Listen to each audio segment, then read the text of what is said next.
My daughter Clara had just started kindergarten when I got a notification from the class group chat. Hi everyone, I'm Juliana, and my daughter Camila transferred to this school today. The group quickly filled with welcome messages. As I was about to type my own, a long text appeared. Important notice from Camila's mom. Girls in the class, please take note. Starting next week, I will post a picture of what my daughter is wearing every day. Make sure your daughters don't wear the same thing. I also ask that everyone switch to the same brand of detergent we use. My daughter has a very sensitive nose and can't tolerate other scents. Finally, my daughter was born by a C-section and is a bit shy, so I ask you to teach your children not to bully her and to always treat her with priority. Wow. I couldn't help but think, this isn't just a new student, it's a royal princess mingling with us commoners. Some moms quickly pushed back. Gabriella's mom said bluntly, "Are you serious? What my daughter wears is none of your business. Why should we cater to your demands?" Sophia's mom chimed in, "Exactly. And we're all supposed to use your detergent? My son has allergies, and we use something specific. Who made your daughter queen of the class? My kid is special too." The group quickly turned into a debate. Normally, I just laugh at the ridiculous things parents said in the chat, and the class teacher, who is the admin, would usually step in to calm things down. Since I didn't see an issue, I muted the chat and went back to work. Later, I got a private message from Carla, Alice's mom, who is friends with Clara. "Marina, you need to check the chat. It's about Clara." I opened the group chat and saw a photo. It had clearly been taken secretly, and it was of my daughter, Clara. As I was about to ask what was going on, a long paragraph appeared. My daughter wore her diamond hair clips the other day, and they went missing. It's not a big deal, we can buy more. But today, I saw those clips in Clara's hair. Clara's mom, you need to explain yourself. I was tagged in the message, and my blood ran cold. Explain myself? What she meant was that Clara had stolen them. Normally, I try to be reasonable, but when it comes to my daughter, I don't play games. I replied immediately. "Are you saying my daughter stole your daughter's diamond hair clips?" Juliana responded, "Isn't it obvious? My daughter's clips went missing, and now they're in Clara's hair. Everyone can see. So having the same clips means she stole them? That's your proof?" I shot back. "You're talking absolute nonsense.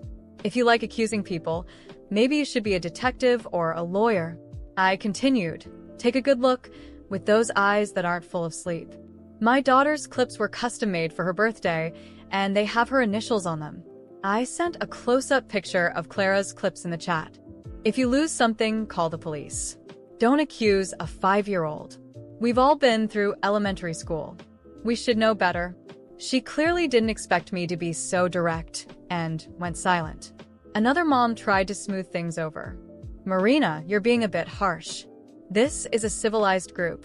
We're all educated adults." I replied without hesitation. "Really?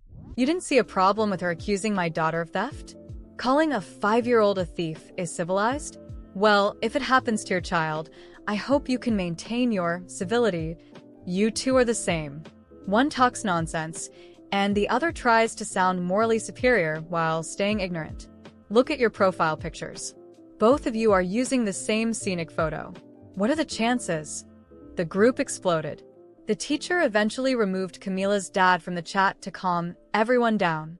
After that, Camila's parents started giving me dirty looks, but I didn't care. As long as they left my daughter alone, I could stay civil. That afternoon, I went to pick up Clara. Normally, she'd run to me with a big smile, but that day, she looked downcast. On the way home, I asked, "Honey, did something happen at school today?" "Mommy, what's a mistress?" My heart froze. "Why are you asking that? Where did you hear it?" "Today, Camila said you're a horrible mistress and that I'm a horrible mistress's child." Clara started crying, and my anger boiled over. How dare they call my daughter something like that? I held back my urge to confront them immediately and instead comforted Clara. "Honey, you are our treasure." Not what they said. "Daddy loves you and calls you all the time, right? You're our special girl." After calming her down, I promised myself I'd handle this. The next day, I went to speak with the teacher. She insinuated that Clara was the problem, but I asked to see the security footage. Reluctantly, she agreed. As I reviewed the footage, I saw clear evidence of Camila pulling Clara's hair and stealing her toys. After watching the recordings, I couldn't contain my indignation. With every scene, it became clearer that my daughter was a constant target for Camila. Clara had been pushed, intimidated, and even ignored during games while the little princess took control of everything. My heart ached with every second I spent watching those videos, but at the same time, my anger grew. It was impossible to ignore how deliberate it all seemed, as if Camila had been encouraged to act that way. Once I finished watching, I turned to the teacher. "And now, what do you have to say? Because clearly my daughter is not the problem here." She looked uncomfortable, avoiding my gaze. "Well, Marina, maybe it was just a misunderstanding. Kids this age," I interrupted. No. "Don't come at me with that 'kids this age' excuse. It's all recorded." You saw what I saw. My daughter is being bullied daily, and you, as her teacher, failed to protect her." She stayed silent for a few moments before responding. "I'll talk to Camila's parents. I'm sure they didn't know she was acting like that." I let out a dry laugh. "Didn't know? Oh, please. The same parents who demand that all children use the same detergent they do? Who accused my daughter of stealing something without even investigating? Don't make me laugh. But you know what? I'll talk to them myself." She tried to stop me, saying it was better to handle this officially, but it was too late. I was far too furious to wait. That same afternoon, I went to pick up Clara. As soon as I saw her, I ran to hug her. My little girl looked so fragile, yet she still tried to smile at me. Once we got home, I asked her to tell me more about what was happening at school. Hesitant at first, she started to open up. "Camila always wants to be first at everything, Mommy. If I'm playing on the swing, she tells me to get off. If I don't, she pushes me. Sometimes she takes my things and says they're hers." I tried to tell the teacher, but she never does anything. I took a deep breath, trying to stay calm in front of Clara. "You did the right thing, sweetheart. Don't worry. Mommy will take care of this, I promise." The next morning, I went straight to Camila's parents. I found Juliana at the school gate, with that same air of superiority she always had. She was talking to another parent when I approached. "We need to talk," I said, crossing my arms. She looked me up and down, as if I were some kind of inconvenience. "About what?" "About your daughter's behavior toward mine." Juliana let out a short laugh. "Oh, please, Marina. Don't start with this. Kids fight all the time." "It's not a fight when one child is constantly pushed, intimidated, and humiliated by another." And you knew this. Her smile disappeared. "I don't know what you're talking about. I have videos. Videos showing your daughter pulling my daughter's hair, taking her toys, and pushing her. So, if you didn't know before, now you do." She tried to argue, but I didn't give her a chance. "And don't think this ends here. I've already spoken with the teacher, and if this continues, I'll take it to the school administration, and if necessary, to the school board. My daughter will not be treated like this." Juliana finally seemed to lose her composure. "You're overreacting. Camila is just a child. And maybe, if Clara weren't so sensitive, this wouldn't be happening." I stepped closer, pointing my finger at her. "My daughter is sensitive because she is well-mannered, because she respects others, something that's clearly lacking in your household. And if you think I'll let this continue, you're sorely mistaken." Meanwhile, Clara started showing signs of anxiety every time we went to school. Camila now made a point of saying offensive things in front of others, trying to provoke my daughter. In one of those moments, Clara came home crying, saying that Camila had called her boring and poor because she didn't have the same branded toys. That was the last straw. The next day, I requested a meeting with the school principal.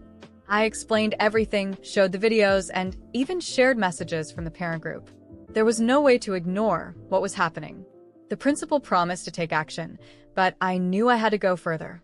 I started gathering other parents, sharing the story and the videos. Many were already fed up with Juliana's authoritarian behavior and began siding with me. When Juliana found out, She tried to confront me, saying I was ruining her reputation. I simply smiled and replied, "Maybe if you taught your daughter to treat others with respect, there would be nothing to ruin." She was left speechless, trying to maintain her superior posture, but clearly uncomfortable with how the other parents started looking at us. The silence around us was almost deafening, and I took the opportunity to turn and walk away. But as I walked away, something inside me knew this wasn't enough. Clara's words still echoed in my head. The pushing on the playground, the stolen toys, the insults. It wasn't just Camila. Juliana had been complicit in everything, encouraging her daughter's behavior with her ridiculous demands and arrogant attitude. I could feel the anger rising again. This woman messed with the most precious thing in my world, my daughter. And this wasn't going to end here.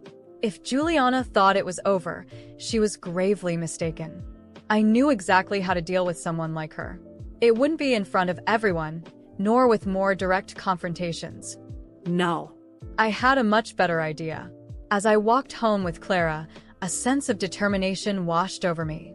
My daughter was safe, and that was the most important thing. But Juliana needed to learn one thing. Messing with Clara was the biggest mistake she ever made. And I knew exactly how to get my revenge. No one messes with my daughter. After that last conversation with Juliana, something inside me boiled over. I knew the problem wasn't just Camila, but also her mother, who allowed and even encouraged that toxic behavior. However, simply reacting was no longer enough. I needed to take drastic action to ensure that my daughter, and no other child, would ever go through something like this again. The next day, I invited some of the other moms from the class over to my house for coffee. I showed them the videos I had collected and shared the messages from the parent group, where Juliana had clearly positioned herself as superior while disregarding other children.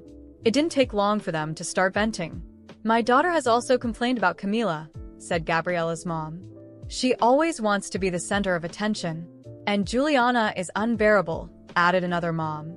"With her ridiculous demands and the way she talks down to us, it's disgusting. We need to do something," I said, looking each of them in the eye. "If the school won't take action, we can show them our strength. What if we pull all our daughters out? Let's see how they deal with an empty classroom." They agreed immediately. It was time to act. We rallied all the moms who had experienced issues with Juliana and Camila, and we requested a meeting with the school administration. The principal looked uneasy as we entered her office together, but it was impossible for her to ignore the gravity of the situation. "We're here because something needs to change," I began. "Camila isn't just a disobedient child. She bullies, assaults, and manipulates, and her mother supports her in everything. If the school doesn't expel Camila, we'll pull our daughters out. All of them." The principal's eyes widened in shock. "Ladies, please, let's resolve this peacefully. There's no need to take such extreme measures." Another mom stepped forward. "With all due respect, we've already tried to resolve this peacefully. We've shown proof, we've asked for change, and nothing happened. If you don't act now, this will be the end." The principal tried to argue, but it was clear she had no way out. "I'll give you an answer tomorrow," she said finally, visibly defeated. The next day, as I was dropping off Clara at school, I saw Juliana at the gate. She had clearly been informed about the pressure we'd put on the administration, and from the look on her face, I could tell she was furious. As soon as she saw me, she marched over with that air of superiority I knew so well. "Do you really think you can threaten the school?" she started, her voice dripping with disdain. "Just because you're frustrated with your mediocre life, you think you can drag everyone down to your level. But what can we expect from someone like you? A poor, trashy troublemaker who doesn't know her place?" That was the final straw. Before I even realized it, my hand had already moved. The sound of the slap echoed across the courtyard, and Juliana stood frozen, holding her face with wide, shocked eyes. "Do you think you can mess with my daughter and get away with it?" I said, my voice cold and steady. "If you can't teach your daughter manners, then I'll teach the mother. You should never have messed with my family." Juliana stepped back, her eyes filling with tears, as the people around us watched in silence. Without another word, she turned and ran off, crying. By the end of that day, We received the news.